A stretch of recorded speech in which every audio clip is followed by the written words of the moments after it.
Okay. Uh, so this is my companion video where I go over some of the stuff that's a little bit too crazy to talk about in my video. I didn't want to make it too long by rambling about certain things, and also wanted to keep it like level. I didn't want to like. You'll see when I talk about this stuff. But I have like 15 points I want to go over really quick. First thing, like you would wonder, like I seem like a pretty like level-headed normal guy. Like how would I even find myself in this horrible life situation? And I think the main like explanation of that would be the mother of my children. um, I was working at I had two jobs. I was working at two different gas stations, and I was going to school.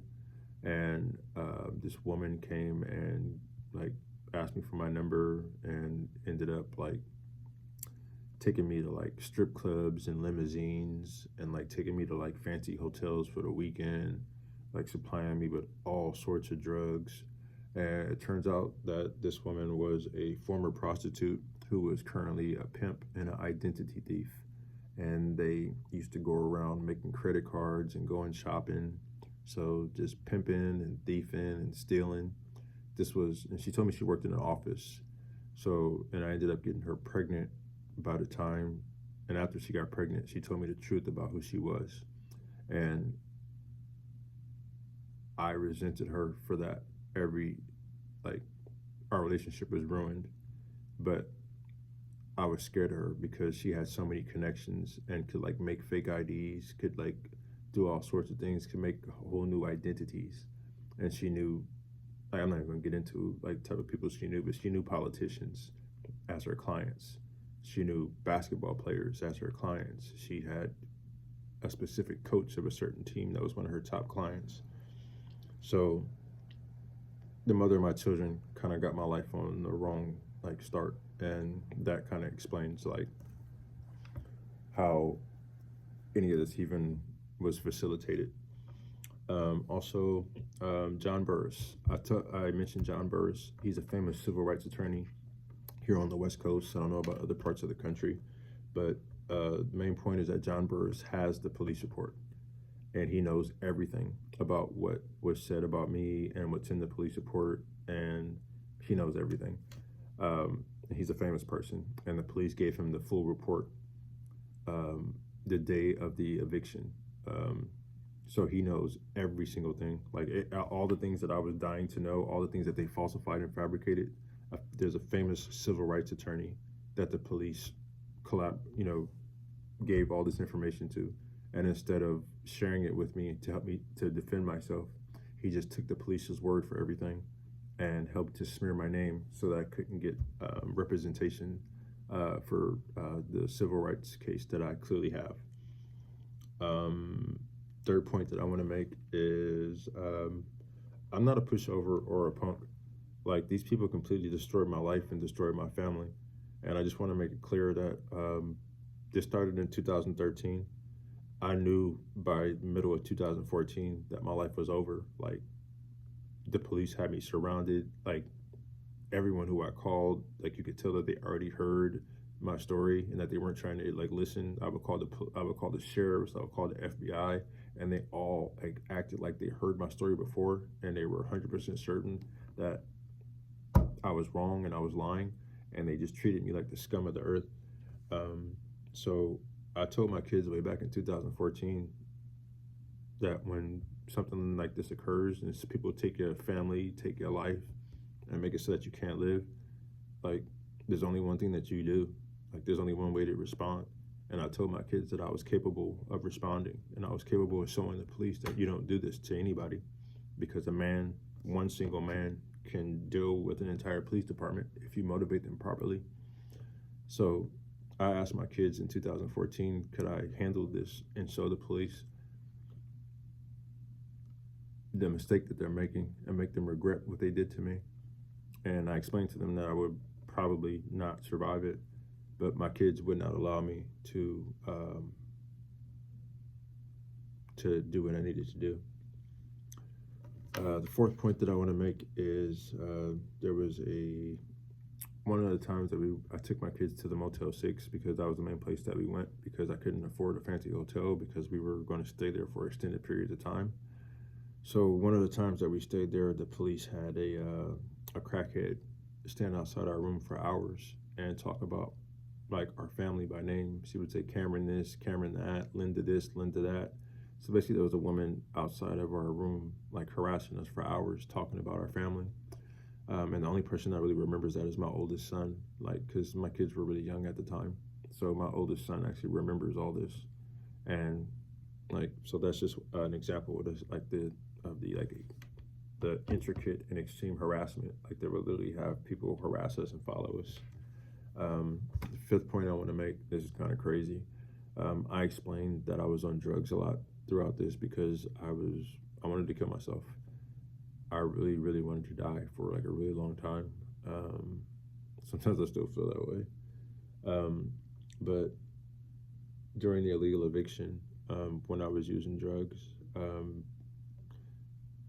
there was, for the most part, we were locked inside the house and we couldn't leave. Otherwise, because the family and the police stole our keys, they stole everything from us. So I would leave and go to work to make some money because we would starve to death if I didn't. But for the most part, I was locked inside the house with my kids, and I was using a lot of drugs to keep myself from committing suicide. And me personally, like as a single parent going through everything that I went through, obviously, and plus everything that I went through with my sister, I obviously don't have, like, I'm not exactly a ladies' man. I don't ever even talk to women. So when I was locked inside that house doing drugs, waiting for an unlawful detainer so that we could go to housing court, I was watching a lot of porn because I didn't have nothing to do, and I was on drugs. I probably watch 5 minutes of porn every month, but when I'm on drugs and have nothing to do, I could watch porn for 10, 12 hours a day if I don't have nothing to do, especially on drugs. And the police recorded me on doing drugs and watching pornography when I was in the house. I do know this for 100% certain. So I think that that's one of the things that they used in the police report. I think that they spread that somehow. So even if this does go public, I know that that's something that I'll have to deal with. But that's another huge part of this, is that for the few weeks that I was waiting for an unlawful detainer, when I was doing drugs to avoid committing suicide, the police were recording me, and I know that they have that. So that's kind of a big deal. What else? The two times that the police tried to kill me. The first time I was working at this place called Washio. It's in my book. There was a lot of harassment at that job. They were really trying to drive me crazy. But my manager, Danny Torkelson, like they tried to make me quit by not giving me any business and not allowing me to make any money. It was like the people at the top decided who made what, and they're supposed to even it out so everybody made money. But after a little while, they made it so that everybody was making money except for me. And they wanted me to quit, but I didn't because I didn't really have a lot of options. So anyway, during one of my deliveries, there was a dude who pulled up right before me, and he ran into his trunk and he pulled out a small metal object. It could have been a gun, it could have been a knife, could have been brass knuckles, I don't know. But he put it in his pocket, and I saw it weighing down his pocket. The dude had on camo shorts and a wife beater.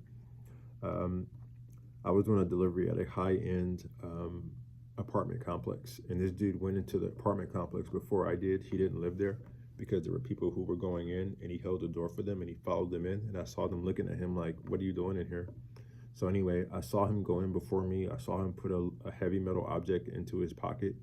So I tried not to think nothing of it, but when I went inside to make my delivery, he was still in the lobby. So when I went to the elevator, that's when he got behind me at the elevator, and I knew something was wrong. And so I stepped to the side and I let him get into the elevator before me. And then he's like, are you coming? Are you getting in? And I'm like, and he was like literally trying to coerce me to get in the elevator. And I knew something was wrong. So I didn't just like left the building. I went home. And like, but first I went back to Washio to drop off the laundry because I was supposed to make a delivery, but I didn't make the delivery. I just dropped it off back at my job, and I went home. And I saw my manager, the person who sent me on that delivery, when I was pulling back up to the job, I saw him running away from the job. So I'm pulling up to the job, and my manager, the dispatcher, is running away. And so, and I, something was supposed to happen to me there, and he was the one who dispatched me to that job. But this is what makes it even worse, was that I was staying at the Motel 6 at that time. The car that this person was in, that the dude who took the thing out of his pocket, out of his trunk and put it in his pocket, this dude followed me all the way. He followed me about 40 miles from San Francisco to Pittsburgh, back at the Motel 6. And when I went into my room, I saw him pull into the parking lot. So I come out of my room and I take a couple of pictures. The parking lot was completely empty because this is like the middle of a day on a weekday. So there's nobody at the Motel 6. So, and I was supposed to be at work, but I just went home because I was freaked out. This car followed me all the way there, and I took a picture of it in the parking lot. And then when I went down to confront him, he just peeled out. Like, as soon as I went down the stairs, I heard his tire screech and he left. So, but I got pictures of it. I sent pictures of it to my mother and my father. My phone got a virus. I had to call my phone service provider, and they told me that it was a rare thing that happens to phones, but the only thing that they could do is they had to reset my phone. So I couldn't even get into my phone, and the only way to use my phone again was to reset it.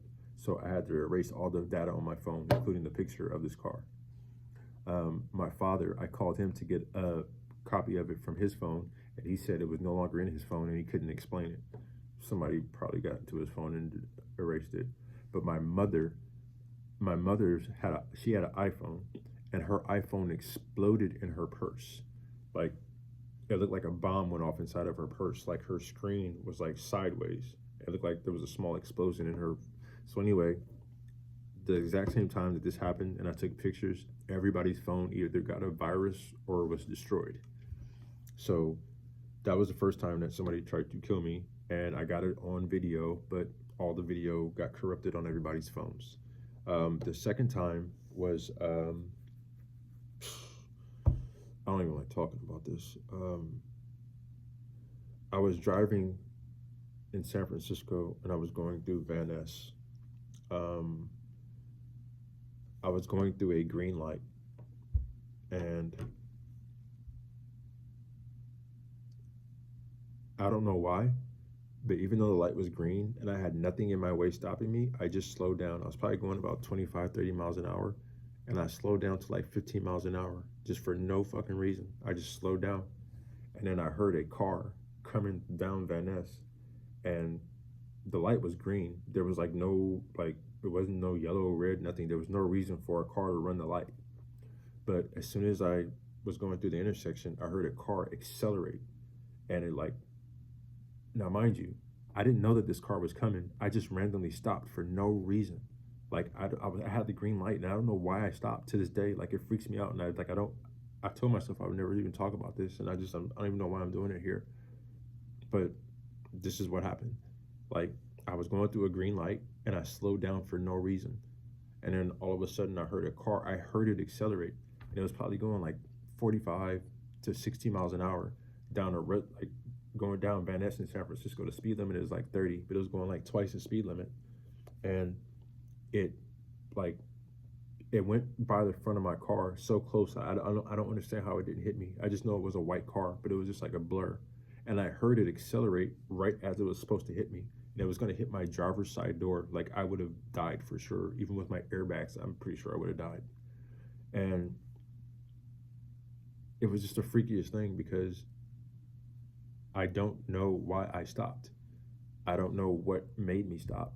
But just by me slowing down, like, I didn't hear the car accelerate before I slowed down. I just was driving, minding my own business, and all of a sudden I just lowered my acceleration pace like by half. I was going like 30, and all of a sudden I just slowed down to 15 for no reason. And then the car accelerated because we were in perfect, there was nothing that could stop us hitting each other. But I just randomly slowed down for no reason, and it missed me just by like, it probably scraped my front bumper. But like, I heard the car accelerate. I know it was trying to hit me. And it would have hit me, and I would be dead right now. And I guess like the thing that bothers me most is I don't understand, like, I slowed down. I don't understand like how I just like I feel like I saw it coming, but when it happened, it was just all such a blur because I know I didn't see it coming. I had no warning, but I did the exact right thing I needed to do to save my life, and that's why I don't like talking about it because it's like just like when the Lyft thing happened and they just happened to do a random background check that saved me from going to prison. I don't know why took my foot off the accelerator, but I did, and it's the only reason why I'm alive right now. Um, and I heard the car accelerate. I know it was trying to hit me. I know it was like when it was about to hit me, it accelerated. And the only reason it didn't hit me is because I slowed down for no reason. And to this day, that bothers me because I'm not gonna lie. Sometimes I feel crazy. It's like sometimes I wonder, am I dead? Because there was nothing stopping us from hitting each other. And I don't know why I slowed down, but just because I slowed down and saved my life. And I clearly have a rough time talking about that because it makes no sense, but that's what happened. And sometimes I'll be thinking I'm dead because I can't really explain how I saved my life in that instance. And that's why I'm kind of stuck and I have a hard time even moving on because I don't understand that one. Um, Ian Vizzy. I had one my I had one paid attorney and his name was Ian Vizzy. My family paid for this attorney. And like I said, I had 6 public defenders who tried to put me in prison. This was the one paid attorney. And this is what this paid attorney did. He did a lot of things to try to sabotage my case, even though he was paid by my family. Um, but what he did was this. I told you that there was the stalking evidence, and it was fabricated. So what he did was he didn't want the police to be on the hook for that stalking evidence. He's my attorney, and he's supposed to be helping me try to prove my innocence, and he's supposed to be helping me expose the police, right? But this is what he did. He said that he went to the crime scene where the accident happened, where I was supposed to be threatening Darren Chan and stalking him. He said he went there, and he said he could look at the sun, and he could tell by the angle of the sun in the video.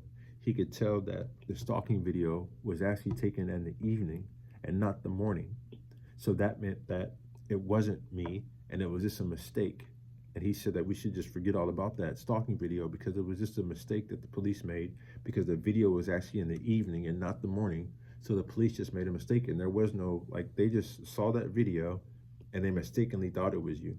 So we should just forget about the stalking charge because it was just a mistake by the police. This is what the attorney, Ian Vizzy, who my family paid, this is what he said. He was trying to protect the police because this is how I figured out he was actually lying. He never went down there. He never saw anything with the sun. And all that BS was just a lie. So what happened was I got the discovery packet when I became my own attorney, and they gave me the disc with the video from the stalking video.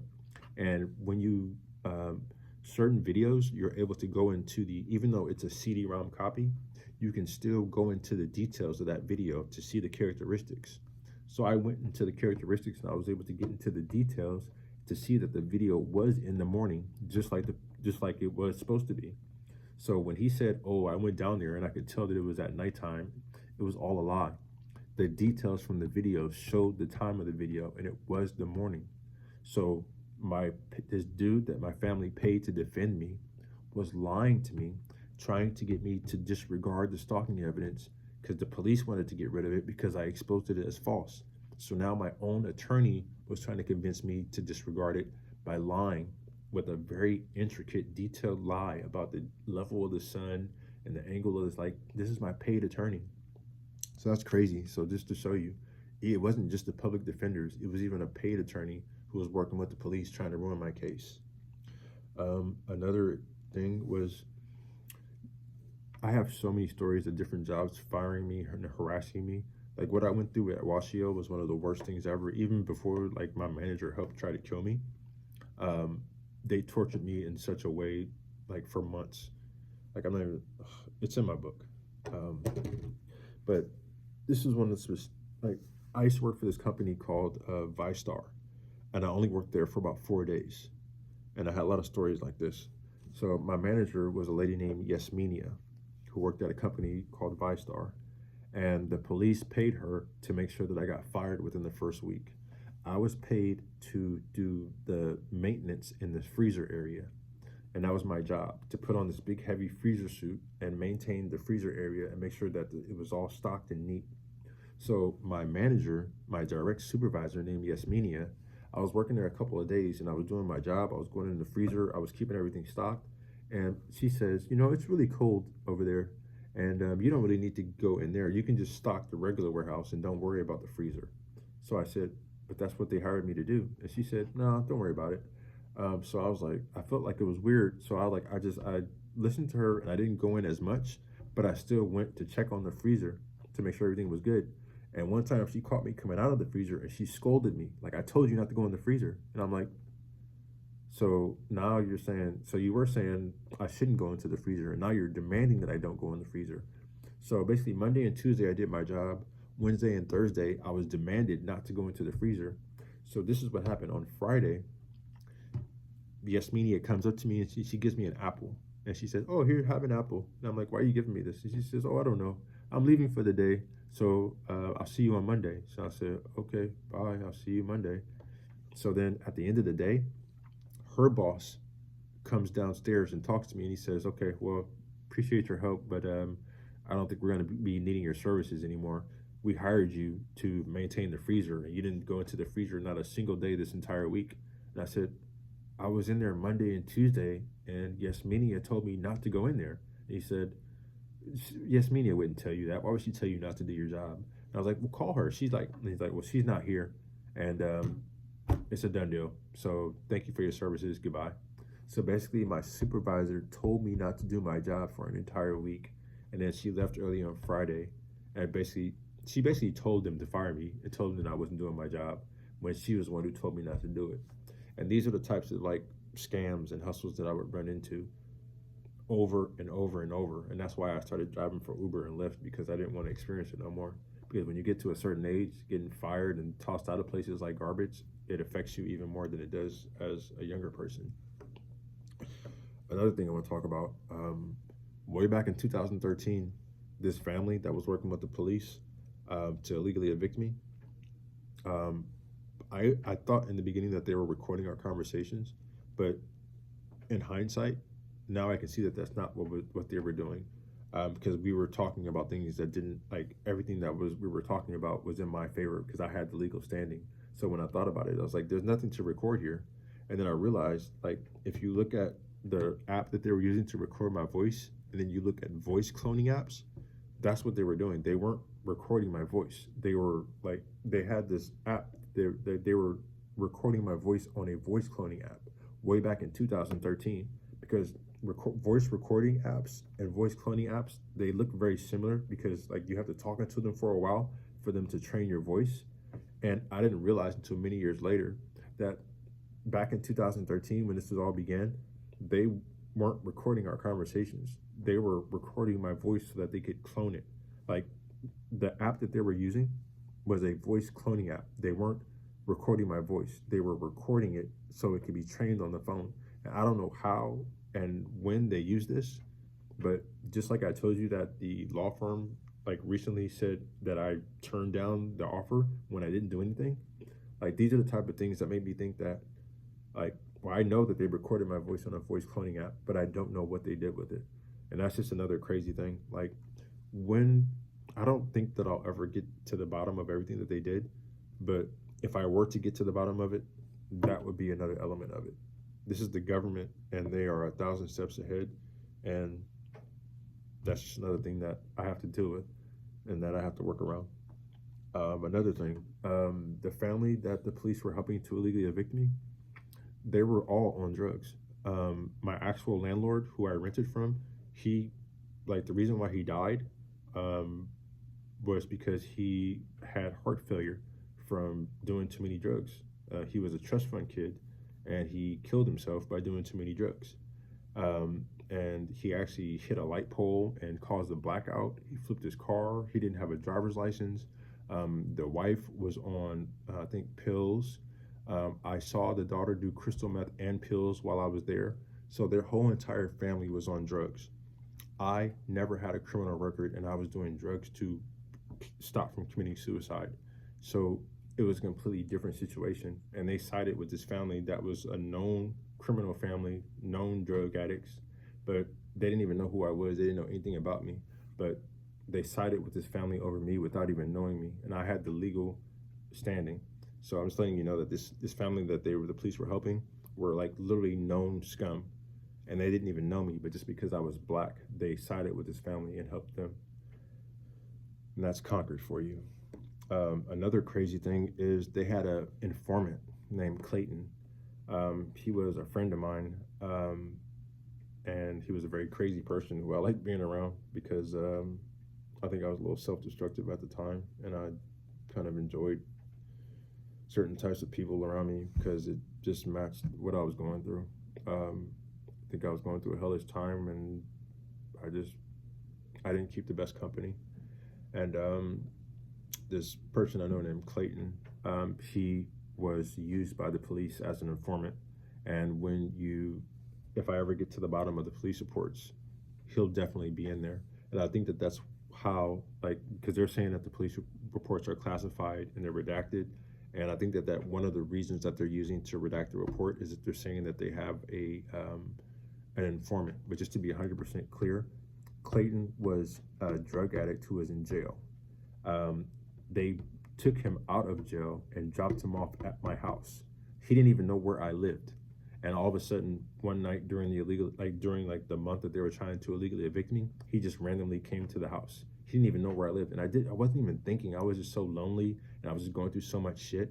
And like all of a sudden, this like dude that was in jail just rings my doorbell, and he spends the night. And I didn't realize that after I fell asleep, this dude was up all night doing all sorts of weird shit. And I'm pretty sure that he staged pictures and did so basically the police had an informant that was my friend, and I actually let him come over. Like, he randomly came over and I fell asleep. And when I woke up, this dude was up already. So I'm telling you, this dude staged pictures while I was knocked out. And I didn't understand it until afterwards when, like, basically I could go on and on with this story, but bottom line is the police have an informant named Clayton.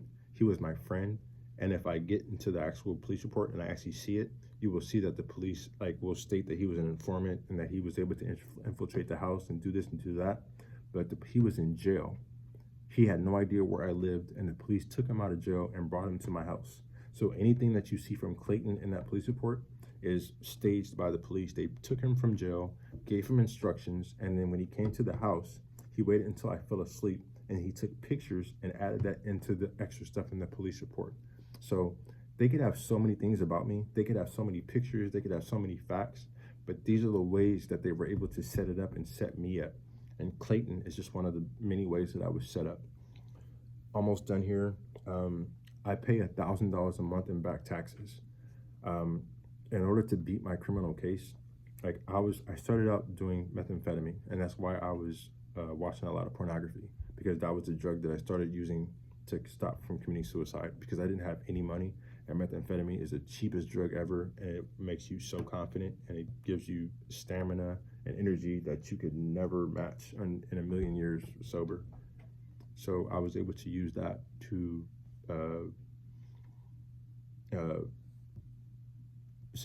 long story short, was when I was framed for 7 felonies, I had to find a drug that allowed me to be presentable, because you can't go to court under the influence of methamphetamine. So I switched over to pills, which was extremely expensive, but I was making a lot of money at Lyft, so I could afford them. So I was spending a fortune on pills in order to be a good attorney, be a strong worker, and to be a strong parent, because I couldn't be under the influence of methamphetamine at court because you look like you're on methamphetamine. But it was a cheap drug that allowed me to do what I needed to do. But when I was charged, I had to find a way to perform, but also be presentable. So I went from spending like maybe $30 a week on meth, because my tolerance for methamphetamine is very low, to spending about $150 a day on pills. And that's how I beat my court case. I didn't beat it because I'm some smart, strong person. I beat it because I was scared as hell, and I started to use drugs, and I did pills, and that's what made me super confident and able to do anything. Um, so I racked up, and I wasn't paying my taxes. I was just focused on beating my case and staying high and defending myself. And for 6 years, I ended up racking up a very large tax debt, making hella money and spending it all on drugs and beating my case. So now I currently pay $1,000 a month in back taxes, and that's killing me. Another thing, people don't understand technological prowess. I was at a gas station way back in 2013 when this first started, and I was driving. And I looked at my phone, and I had a voice recording app that I used to record my conversations whenever I called the police, but it never worked. Every time I called the police, the app would not work. But one time I was driving in my car, and I looked at my phone, and my phone was literally doing things on its own. Like I wasn't even touching my phone, and my phone was like flipping screens, and it was an Android, mind you, so it was easy to get into. But anyway, the app that I downloaded to record the police, when I looked at my phone, the app was actually recording me. So I actually started flipping through my phone, and I was scrolling through, and there was like literally hundreds upon hundreds of clips of me recorded. I would like tap on each little file, and every time I clicked on it, it was me in my car. Like, you know, when you open the door, you could hear the ding of the car. Like, it was just me in the car, and it was just a whole bunch of different clips of me in my car. So my own phone, I downloaded an app so I could record the police, but it turned out the app was recording me, and my phone actually showed me that on its own. And I think the police had remote control on my phone, which is super possible. It happens all the time. So basically, the police were recording me on my own phone, and I could see that on an app. And so that's just another thing that a lot of people don't understand, is that remote access is a thing, and they had remote access on my phone way back in 2013. And that's just a list of like some of the crazy stuff that goes along with being gang stalked. Even when they try to kill you, it's not something like normal. It's something that's hard to explain.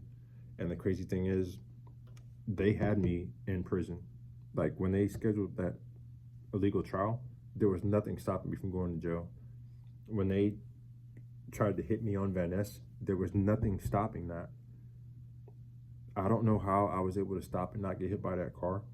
I don't know how Lyft scheduled that background check right when they tried that scam. Like, there were so many times I just got so lucky, and I just want to make sure that I don't waste the opportunity that I have here, because I'm still alive and I'm still free.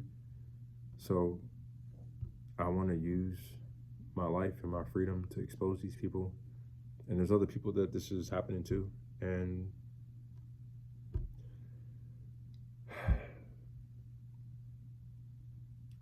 hopefully my story can help other people. But this is how it is. This is gang stalking, It's just a bunch of like crazy ass stories that don't make no sense, but it's all part of one thing. And it's so exhausting. And I guess that's my last point that I wanted to make, is that I'm getting close to my breaking point, and I feel like if I don't somehow get justice or a way to live my life without being harassed and stalked and sabotaged, I don't really know what's the point. Anyway, that's it.